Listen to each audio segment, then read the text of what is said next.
Okay, and we thank Hashem that we're able to learn Torah every day. It's Choshev Adani Mishav to Beis Hamikdash. Learning Lili Nishmas Zabigol the Basra Daf and Nesanos of Ben Zion. Good morning, hello. Morning, Rabbi.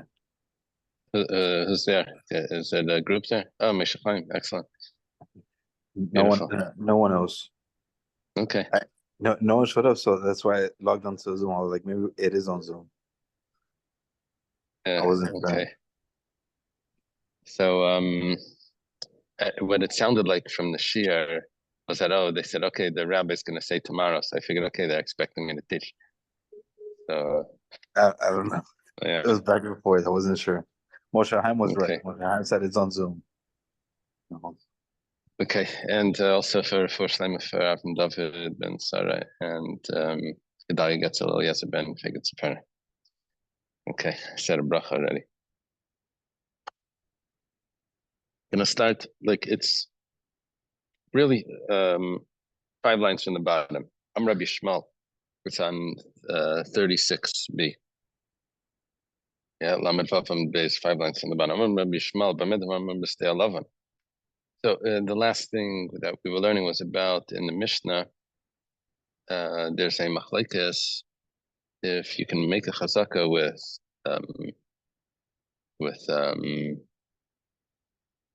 12 months plus 3 months and 3 months, 3 months in the first year, 3 months from the third year, or if you can make a chazaka with 12 months plus 1 month. Machlekes Rabbi Shmuel and Rabbi Akiva.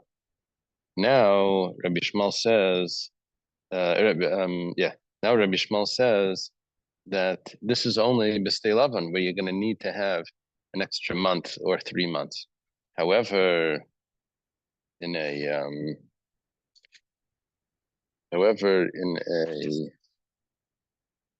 with an orchard, you can get a chazaka within 1 year, because you can harvest the one fruit at the beginning season, and then you harvest the grain, and then you harvest another fruit, and you can get the whole thing, the figs and the olives. You can get a chazaka all in 1 year. So Amar Abaya says, Midir Rabbi Shmuel Nishmal Rabbanan. Now, we introduced the Rabbanan based on the Gemara that we had yesterday. We had that Amar Rav Yehuda Amar Shmuel Zu Div Rabbi Shmuel Rabbi Kiva Chachamim Aimrim. The Chachamim say that you need to get a full 3 years. You need to get a full 3 years. It was only Rabbi Shmuel and Rabbi Akiva that were telling me that I can get it with just the harvests, or partial harvest. A little bit of this, a little bit of that will add up to full chazaka.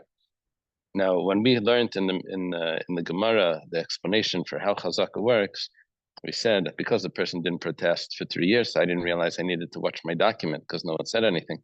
So that was all according to the Chachamim. However, there are these other opinions, the opinion of Rabbi Shmuel and Rabbi Akiva, that say that you can make a chazaka less. We're going to have to come on to other explanations for how chazaka works, and not that for 3 years no one said anything, and I didn't. Maybe we'll go back to the way Rabbi Shmuel we had before from Rabbi Shmuel, that we learned it from Shara Muad, right? That's the way the Gemara started off. That who's the one that says that we learned from Shara Muad? It's Rabbi Shmuel. Okay, so what Abaya comes along and says is that since the machlekes Rabbi Shmuel and the Chachamim is very precise, it's about timing. So then the machlekes is only about timing, and regarding other things they're going to agree. How does that work? He says, from the words of Rabbi Shmuel, I can understand what the Chachamim would hold in other cases. That let's say we learned that the appropriate area for trees, the ratio of trees per land is 10 saplings to a besa. Besa was 50 by 50 amas, and you can fit in that 10 saplings. We did a lot of math in one of the Gemaras. So let's say if that's the ratio, you have 10 saplings per besa, and you have 30 trees, which means that you have 3 besa, right? So so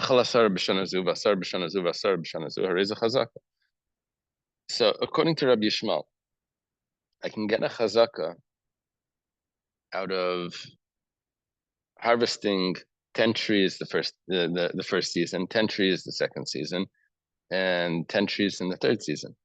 Now, when I harvested 10 trees, so I didn't harvest the entire field. I only harvested part of the field. And nevertheless, that's a chazaka for the entire field. And that Rabbi Shmuel's chiddush is that I can make a chazaka by getting in one harvest, by getting in 3 harvests in less than a year. But regarding the area of the chazaka, that there's no machlekes about. The whole machlekes is about, can you get 3 harvests within a year, or is it going to take 3 years? So the Chachamim say it's going to take 3 years, but Rabbi Shmuel is going to say it can take 1. But regarding how much of the land I've made a chazaka in, that's not a machlekes Rabbi Shmuel and Rabbi Akiva. So now we take it first. The Gemara spells it out. Harizu chazaka. We go to the top of Lamed Zayin Amud Aleph. Lav mi amar Rabbi Shmuel chad pera bechazaka lekula peri. Did Rabbi Shmuel not say that one of these harvests, one of these fruits, is going to be a chazaka for the entire field?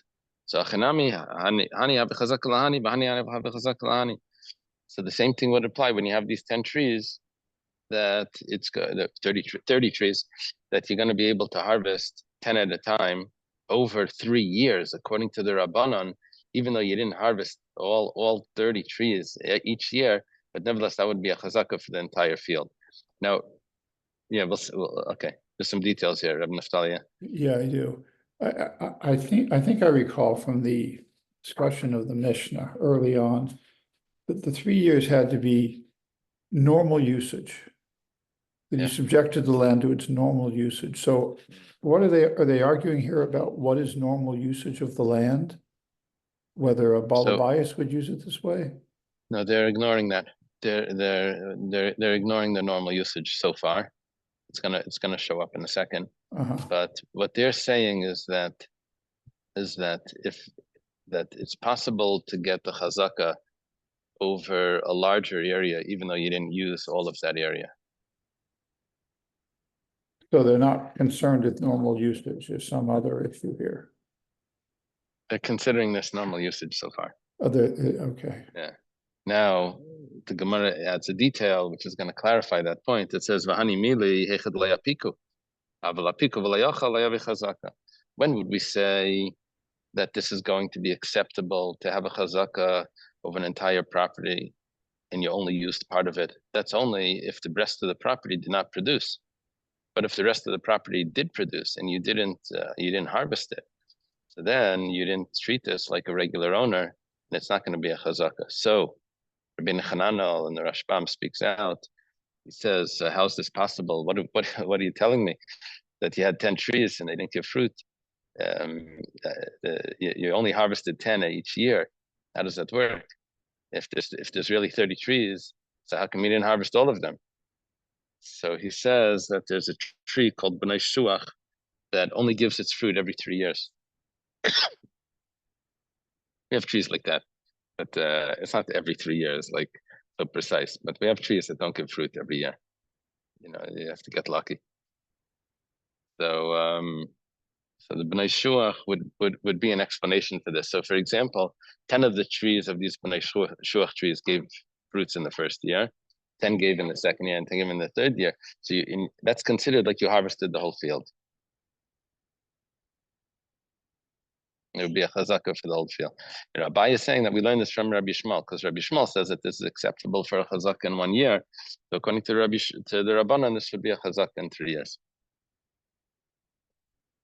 Then the Gemara adds in one more detail. It says, "V'ha debazi bazuze," and this would also only be if it's spread out. So you really don't have much of a chiddush here. We're talking about that these trees are spread out. It's not divided. If it was divided, that this base has the 10 trees that you harvested now, this 10 trees has what you harvested in the next year, and this is what you harvested in the third year, then that would not be a chazaka for the whole field. That would just be one produce for each field. Yeah, that's we just limited the chiddush. We took it down. It's not such a big chiddush. Okay. Following Gemara switches gears. It takes a twist on us. We switch topics. It doesn't really without any warning. It goes like this. We're talking now not about, see, this is the problem. When we were using the word chazaka, we were describing someone that purchased a field and doesn't have his document, and he's trying to get an assumed ownership based on the fact that he was there for a long amount of time, and he doesn't need to hold on to his document. Now we're just switching. Now the word chazaka now means a type of kinyan, because when someone acquires property, there's different ways of acquiring property. You could use money, you can use a document, or you can actually make a chazaka in the property. So the term chazaka now switches. The term chazaka is that it's you put up a fence, you dug a hole, you did some activity, some work in the field, and that's going to be a chazaka. So here we have a person that owns a field that has trees in it, and he sells the field and the trees to two separate people. So this person's going to get the trees, and this person's going to get the field. Now, really, we have a Mishnah later on that discusses how this works. The Mishnah says that if you sell 3 trees, this is a Mishnah in the next parak, I think. If you sell 3 trees, then you acquire the field, the land that's with it.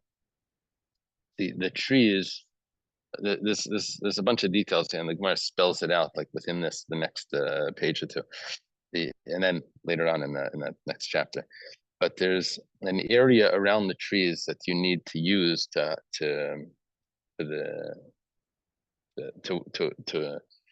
support the trees, to support how they grow. You need that a certain area amount to plow, or there's an area also that's to go around with your basket to be able to harvest.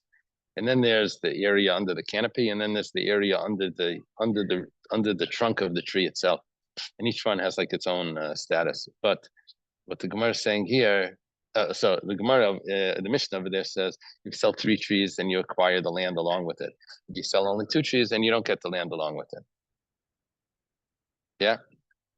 Now, that was talking about when there's an owner, and he's selling only one of these items. He's selling only the land, he's selling only the trees. That was the discussion there. Here, I have an owner, and there's 2 purchasers. And he's selling to one the land and to one the trees. And this switches things a little bit. So Amar Rav Zvid says, Zekana Ilanis or Zekana Karka. Zvid says, and it's exactly as he sold it. This guy gets the trees, this guy gets the land. Now the guy that gets the trees has a temporary purchase. And the guy that bought the land has a permanent purchase, because the guy that bought the trees, when his trees die, he's finished. He has no ownership left. The guy that bought the land has an everlasting ownership, land, right? It stays forever. Maskefla Rav Papa says, let me just point out that Rav Zvid, before we do Rav Papa, Rashbam speaks out that even if he sold them 3 trees, and the Mishnah later on says if you sell 3 trees, you do acquire land. And nevertheless, Rav Zvid is going to say that if you sold 3 trees and you sold 3 trees to this guy and land to this person, that the person that got the trees does not acquire land. And he says the Mishnah is not talking about this case. Now, the explanation that he gives for this is the owner of the land tells the owner of the trees, he says, look at what just happened. I made a purchase and you made a purchase. I don't have any part of your trees. You shouldn't have any part of my land. We both purchased this at the same time. Right? The guy was selling, a yard sale, literally. He sold his yard and his trees. So the one guy got the yard, one guy got the trees. So Rav Zvid says, even though that Mishnah says that usually 3 trees would give you land, not here, because he sold it to 2 people, and each the one that bought the land has an extra claim that he says, I didn't get any of your trees, so why are you asking for my land? Like balancing the claims. It's like, okay. Now, maskeflar of Papa says imkain in leila balilanis b'karka klum. Leimalei balakarka lebalilanis akarlon chashkol v'zu. Says 1 second. If that's the case, then it's not balanced. He says it's really the opposite. The owner of the trees is going to get kicked out of the field once his trees die, and the owner of the trees should be able to say to the owner of the land, he says, "Look, you have it permanent. I should have it permanent." The way the Rashbam puts it, he says.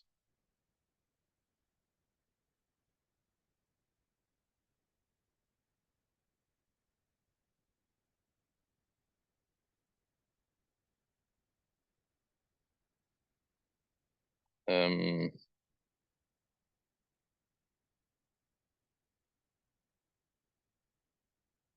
the Rashbam spells out one point over here. He says that it's not that the owner of the land can tell the owner of the trees, just take your trees and get out of my property because I own the whole property. It's not, he can't say that. He can only say that after the trees die. After the trees die, he can say, take your dead trees and go. So Rav Papa is saying that really we should balance out this purchase between the two purchasers, that the owner of the trees should have something permanent, just like the owner of the land has something permanent. He considers that the way to balance it out. Right. Would the trees be like a lease, like instead of like a purchase? It comes out. That's what Rav Papa's claiming. It comes out that the trees is like a lease, and they both purchase this at the same time. And this one only gets a lease, and this one gets a permanent purchase. So Rav Papa is trying to balance it out that the owner of the trees should have something permanent as well, which means that he bought that location of the trees. He should be able to replant new trees when these die. Ella Amar Rav Papa, rather Rav Papa says, Zeh kanilanis v'chatzi karka, v'zeh kanilanis v'chatzi karka. Rav Papa says this one acquires the trees and half the land, and this one acquires half the land. He says this is going to be the balance: half the land and trees. That's how it's going to balance out. So that doesn't sound like it's very fair. So the first pshat in the Rashbam is when it says half, it doesn't mean literally half. It means the area that's needed for the trees. And that's going to be more of a fair balance. That's the way the Rashbam puts in his first pshat. The second pshat is he says, no, inami, I don't know if you see in the Rashbam. He says, dafka kamar chatzi. Okay. Now, the Rashbam adds in an interesting point. He says that what's coming out now is that the person that purchased the trees is going to get property. How many trees did he purchase? If he purchased 3 trees, then that would be similar to the Mishnah over there. The Rashbam adds, even if he purchased 2 trees, he's going to get property. Kind of a very interesting thing. According to Rav Zvid, when you purchase 3 trees, because there was 2 people purchasing, you don't end up getting property. According to Rav Zvid, even though the Mishnah says later on that you do. But over here, because it's 2 purchasers, we have to balance it out. This guy gets the land and this guy gets the trees. 2 purchases, even if it's 3 trees. Now, according to Rav Papa, it works out exactly the opposite. That even if there's 2 trees, because we have to balance it out, even though the Mishnah says 2 trees, you don't get the property. But now, according to Rav Papa, he says that you do get the property. Because here, 2 people are purchasing and we have to balance it out. If this guy has a permanent purchase, this person should have a permanent purchase. So it's sort of like the polar opposites. Yeah. Okay. Is this still about 10 trees and a calf? Is that important? It is important. It does have to do with how many how important is that? I'm not sure. Okay. I'm not sure. That was significant when it came to a chazaka that would be a normal type of chazaka. Yeah, I'm not sure. And the Gemara is going to mention something more about that shortly. Okay, 1 second, yeah.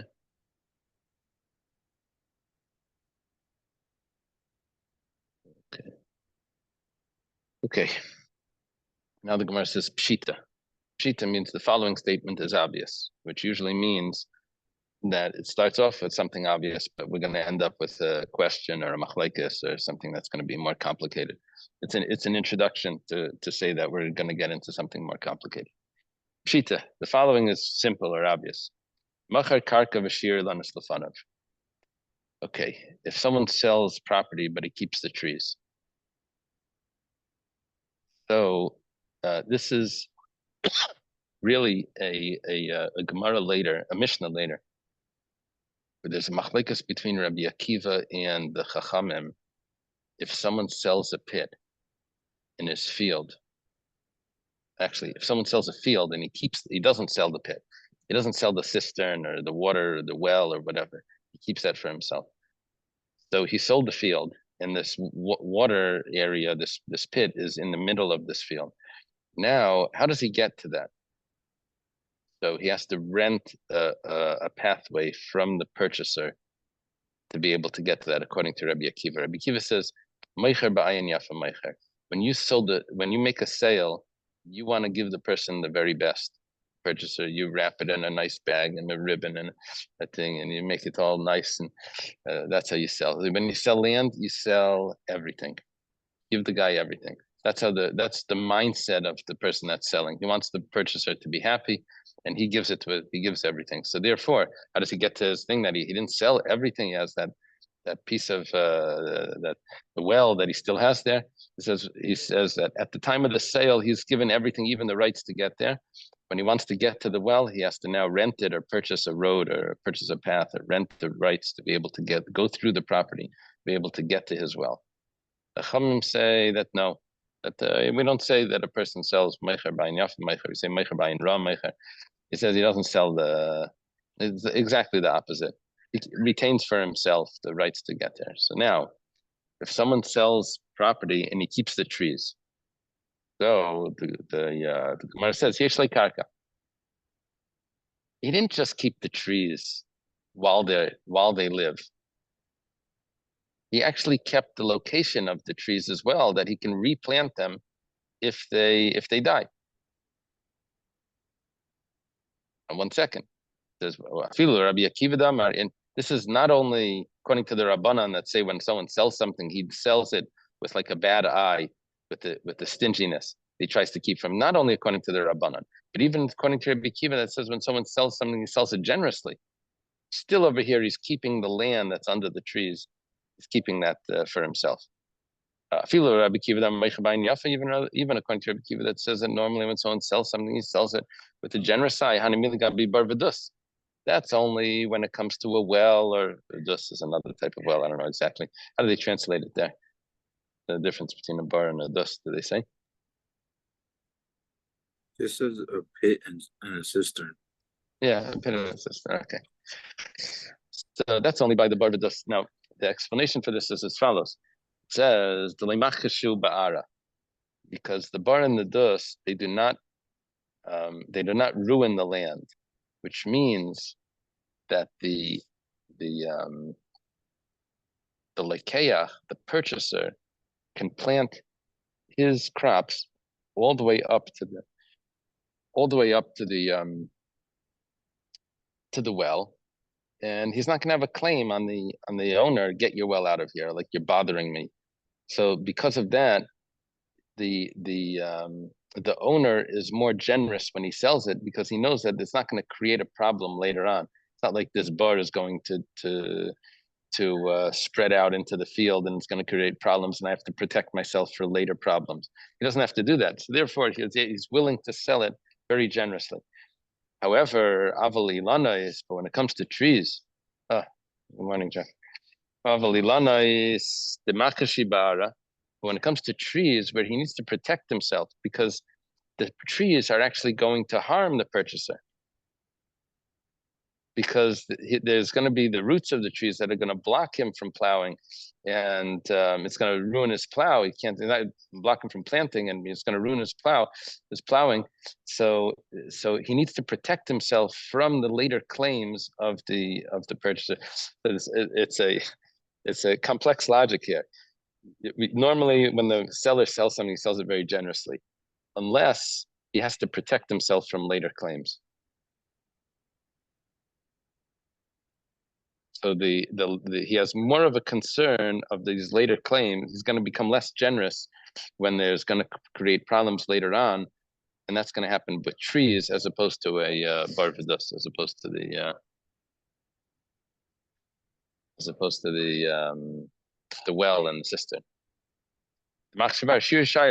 He definitely leaves for himself because if he doesn't leave to them for himself anything, the actual land, the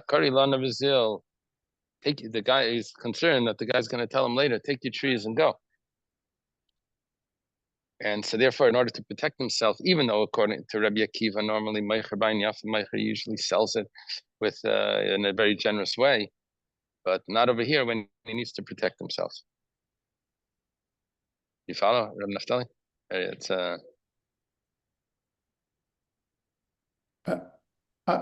I guess I'd follow if it was slightly different language. If I mean, if Rabbi Akiva isn't saying really, hey, he's generous, that more that by operation of law, some reasonable use or access to these trees comes along with it if they don't specify. I'm just a little thrown by the language. That's all. Yeah, I think what the language is doing is it's telling you the mindset of the seller. And even though later on he's going to claim this or that, but we say the mindset of a seller is that he wants to make the purchaser happy and he's going to be generous. Meicher Bayin Yafa. He wants to give as much as he can in the sale. Okay. Rabbi, I don't think that many buyers will want a pit or a system that they have no access to. So maybe that's why the seller will also include something like that. That would be the opinion of the Rabbanan. You see, what's happening here is that the person is selling the property, retaining the pit for himself. So now when he wants to get to his own pit, he's the previous owner. When he wants to get to his own pit, he has to purchase a path from the purchaser. Go back to the person who bought it to be able to get to his own thing. That's Rabbi Akiva's view. According to the Rabbanan's view is that no, he retained for himself a path to get to it. But either way, they could just include the price of the path into the cistern. 100%. If they do that, then we don't have any Gemara. if everything's spelt out in contract, then it would be clear. The problem is that a lot of times these things aren't spelt out, and so then we have to go back and we have to analyze what would have been the mindset of the person when he sold it. And now that they're coming to court and fighting about what are you doing in my property, I'm getting to my pit. It says, well, so what? Take a drone, a helicopter, come over. You can't walk on my property. Yeah. Thank you, Rob. Okay, so the way we work this Gemara was that the person was selling trees, was selling property, selling land, and retaining the trees for himself. And we said that the person is going to keep the trees, keep not only the trees, he's also going to keep the land under the trees. And the reason for that, why is he keeping land under the trees? Because he knows that the trees are going to be a problem later on for the person, and the guy is going to contest, take your trees out of here. So because of that, he has to protect himself, and he retains karka, some land for the trees later. Okay. Now we switch cases. Let's say he sells the trees and he retains the land. Did he give any land to the purchaser? Now this is Mamash Mishnah, right? This is the Mishnah later on, that if you sell 2 trees, you don't give land. If you sell 3 trees, you do, right? This is what we were saying before. The Gemara says, this is a plukta to Rabbi Akiva v'Rabbanan. This is the machlekes Rabbi Akiva and Rabbanan. The Rabbi Akiva, the Meicher Bain Yafa, according to Rabbi Akiva, that says a person always sells with a good eye. So it's then the person does have trees. He sold him the trees. He's going to give him the property as well. Now, what about the Mishnah later on? Mishnah later on says if he sells 2 trees, he doesn't give him the property. Rashbam spells out, yeah, this is not Rabbi Akiva's view. So whose view is it? It says that would be the Rabbanan's view. The Rabbanan Leslie. According to Rabbanan, you don't get the property. According to Rabbanan, you only get the property if you bought 3 trees. So we're talking about over here that we're dealing with the case is only where he sold 2 trees. And this is a machlekes, Rabbi Akiva and the Rabbanan. We have a Mishnah later on. Yeah, that Mishnah later on is only following the Rabbanan, not Rabbi Akiva. And to Rabbi Akiva, even 2 trees, the person would get property. Okay. This is going to be very tough to summarize. And I'm sure the English things have charts or something. It gets quite complex. Every nuance here, how to follow the Rabbanan and this, and it gets to drop worse right now. Rabbi Akiva Islay, according to Rabbi Akiva, we say that the person does get the person that sells the purchaser of the trees has property along with it, even if it's only 2 trees. Gemara goes on, it says, Afilu Rav Zvid Amar Ein Lai. Now 1 second. Rav Zvid said before, Rav Zvid was talking about when a person sells his property and his trees to 2 different people. We said the person that buys the trees does not get any property. According to Rav Zvid, we have to make it fair, make it balanced. This guy gets the property. The guy the property doesn't get any trees, so why should the person with the trees get property? Right? That's what Rav Zvid said before. Now we're saying that he's selling trees and he is giving property, even though it's only 2 trees. And this is Rabbi Akiva's view. He says that even according to Rav Zvid, that's only when you have 2 purchasers. Where he says to him, the purchaser of the property says to the purchaser of the trees, he says, look, I don't have any trees, so then you shouldn't get any land. But over here, where there's only 1 purchaser, the purchaser is purchasing 2 trees, he sells it with a generous eye. He sells it generously, and he's giving him land together with the trees, so that if the trees die, he can replant those trees. The Rabbanan lastly. Now, according to the Rabbanan, if he sells 2 trees, he does not sell the land. It says, Afilu Rav Papa. This is following even according to Rav Papa.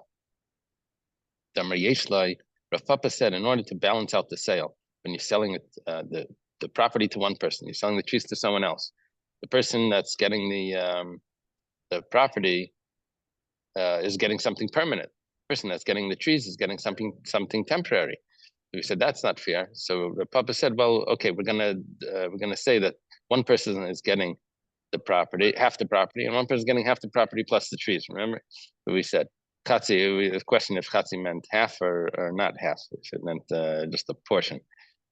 So now over here we're saying that if you sell trees, you don't get any land if it's only 2 trees, according to the Rabbanan. So, and what about according to Rav Papa, where he says that you do get? He says even according to Rav Papa that says that you do get the property. That's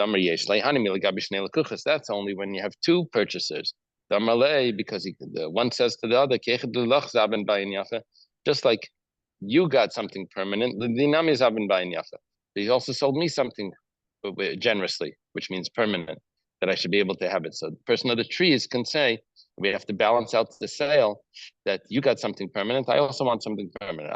When it comes over here, when there's only 1 purchaser that's buying 2 trees, the Rabbanan say that a person sells something, he sells it with a stingy eye, and he does not give the land if he's just selling the trees. Amri Nardoi. Nardoi, we're switching topics a little bit. Achlan Ritzufen. Now, Ritzufen usually means consecutive. In the yeshivas, they have this thing called Ritzufes, where you learn without interruption. They encourage that to see, you should hold your concentration for longer and longer. But over here, Ritzufen means that not consecutive in time. Over here, Ritzufen means that you push the trees like one after another. You packed it in like more than 10 per besa, that's how it was supposed to be, 10 saplings per besa. Here you just packed it in more 15 per besa. So Achlan Nardai says Achlan Ritzufen. If the person that's took the field We're going back to Chazaka now, holding the field for 3 years. Yeah, we switch back like very abruptly. If someone is trying to show that he's the owner of this field and he's using the field for 3 years, but he didn't use it the way people normally use it because he has too many trees in there. So we say, Nardai says, in le chazaka, it's not considered a chazaka. Baskefla Rava has a question. 1 second. There's a way of growing the hay or the fodder where they pack it all, they plant a lot of it and it just grows, and you're not planning on getting the stalk, the grain on the top. You're just doing it for grass. They do this, by the way, for wheatgrass juice. People drink that. So they put the seeds all in like one thing. They pack it in, which you would never be able to do this if you wanted to grow wheat. To grow wheat, you have to space it. You space between each one, or else you'll never get the head, the stalk. But over here, they're only getting the grass. So they just plant it all together and just throw it all in, and then they cut it with the scissor or whatever, and they juice it. So this is what they do for the animals when they do. It's called shachas or aspasta or something. They plant it all, they pack it in, and that's considered that's what they do. And you can make a chazaka. So 1 second, the Gemara is saying, who is this? Rav Papa is asking Rava. I'm sorry, Rava is asking on Nardai. Rava is asking on Nardai. He says, how are you going to make a kinyan on aspasta? If it needs to be spread out, you'll never make a kinyan on aspasta because aspasta is all packed together. It says Elam Rava. Rather, Rava says, Machar Netufan ain't like karka. It changes the whole pshat. Now, I want to point out the Rashbam says that Rava's kasha is not a great kasha because it's such an obvious answer. The answer is that by the trees, that's not the way to do it. And by the aspasta, that is the way to do it. Whatever is normal is considered acceptable. So the Rashbam says is that Rava was just wanted to get to his point, and this is his way of getting to his point. What's his opinion? His opinion is Machron Tzufin ain't like karka. Really, what it means over here is that when does a person? Now we're abruptly going back to the other type of chazaka that we're not discussing here. If someone is in the field for 3 years without a document, what we're discussing here is someone that purchased trees that are too many together. He does not get the land together with it. And Rashbam has a nice pshat.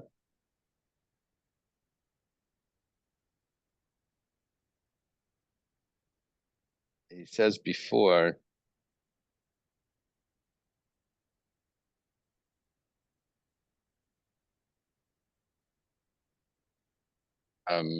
when Rava asked the question that this is not the way. I'm sorry, when Rava asked the question that how are you going to acquire aspasta? How are you going to acquire a field of with growing aspasta, which it's all grown together, it's all retufin. If that's not considered a chazaka, so the Rashbam has a new pshat. He says another. He says v'yesh leparish, which afterwards he says kein nerbeina. He accepts it. He says, well, what's happening is that the way you grow things, when you grow saplings, you grow them all close together, and then when they start to get larger, you take the ones out and you spread them around as seedlings. Then you spread them around where you want them to be placed. But first you have to grow them. And he says the same thing as with aspasta, where that you could grow it at the beginning like this, but then if you want to be able to grow the weed, you're going to have to take them out and thin it out and spread them out to different areas. So he says that that's not considered a real chazaka if you're growing it like that, because that's not the ikar gidulai. That's not the main way of growing it, because you're going to uproot it. He says, interesting. He says that's why when we said 10 trees per besa, that's only saplings, because we have another Gemara that says you can only put 3 trees in a besa. He says, yeah, saplings is 10, but then you have to thin it out and you end up with 3. Anyway, whatever the case is, now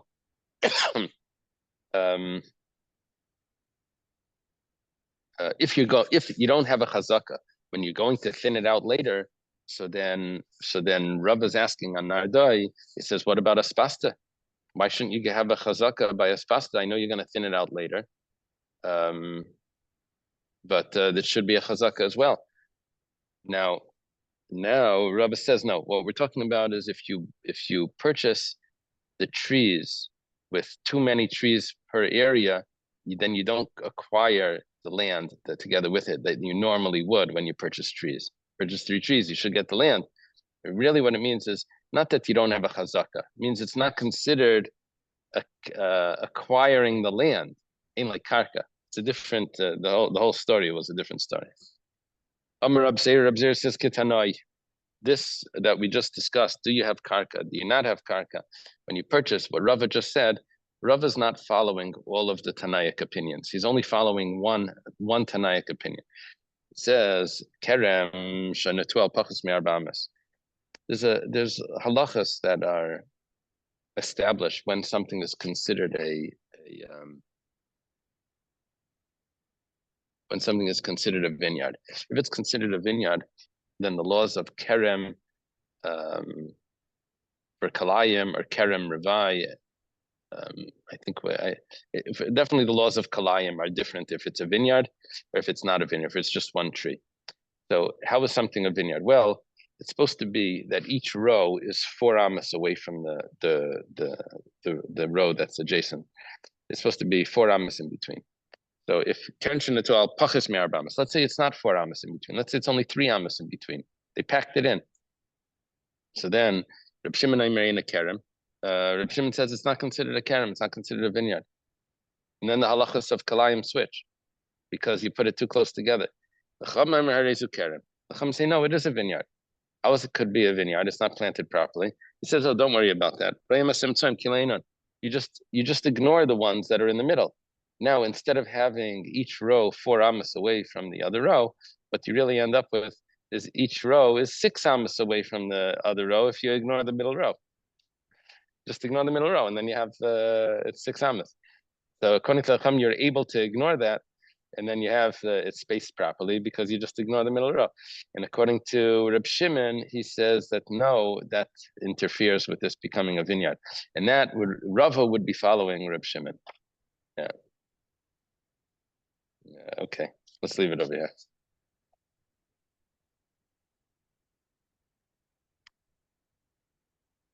Okay.